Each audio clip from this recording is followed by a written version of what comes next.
Hey everyone, welcome. Today we're diving into some seriously good real world advice for anyone learning English. And it all comes from a blog post by Francisco Lopez. So if you've ever felt like you've hit a wall with your English learning, this one's for you. Right off the bat, Lopez just hits the nail on the head. He's talking about that feeling, that little voice of doubt and frustration that can totally freeze your progress. Yeah, if you're nodding along right now, you are so not alone. You're exactly who Lopez is writing for. And the good news is, he has a super clear and practical way to get you moving forward again. Okay, so here's the game plan. We're going to walk through Lopez's advice in these sections, step by step, to help you get unstuck and, more importantly, get remotivated. First up, we have to talk about that negative voice in your head, the one that whispers that maybe English just isn't for you or that it's way too hard. Lopez points out that this is a super common struggle, and just knowing that is the first step to beating. So, how do we fight back? Well, Lopez's first big tip is all about daily commitment. But wait, it's probably not in the way you're thinking. This isn't about hours of boring homework. Here's the secret sauce. You just need to weave English into the things you already do. Don't add a new chore to your list. Instead, just switch the content you're already consuming.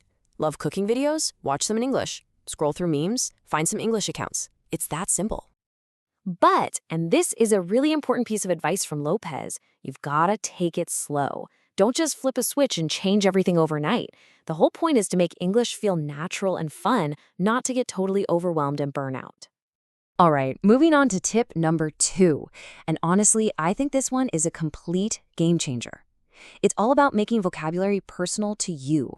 Lopez literally says you should just throw away those giant generic verb lists. I mean, think about it. When was the last time you actually needed to use a word like enroll in a casual chat? Instead of learning words you might use someday, he says to focus on the words you need today. And he lays out this super simple way to do it.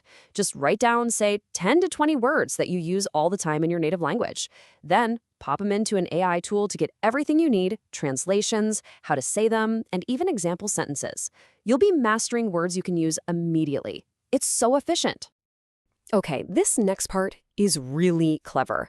Lopez basically takes 2 super important tips, reading out loud and recording yourself, and combines them into one simple but incredibly powerful speaking exercise.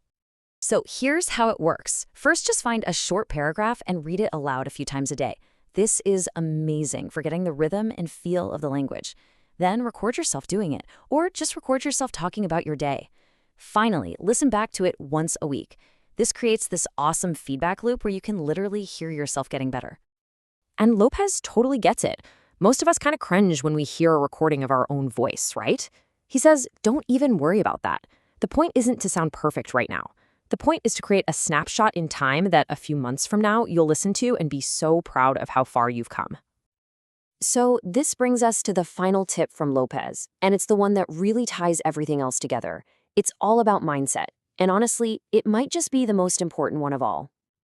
You've just got to remember that learning a language is a marathon, not a sprint.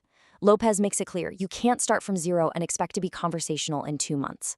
Everyone's journey is different, and your progress won't always be a straight line up. Some weeks are great, some are slow, and that's totally normal. And he shares this brilliant personal story about learning guitar to make his point.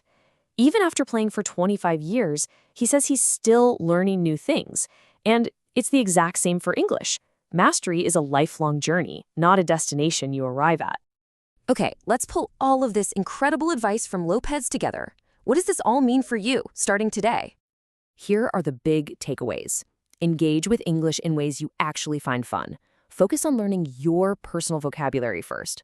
Practice speaking by reading and recording, and maybe most importantly, be patient and kind to yourself through the process.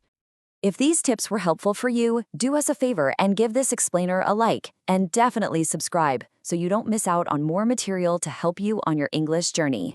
Keep up the great work. So I'll leave you with this final thought. What is the one small thing from Lopez's advice that you can try today? Not tomorrow, not next week. What's one little step you can take right now to start your journey?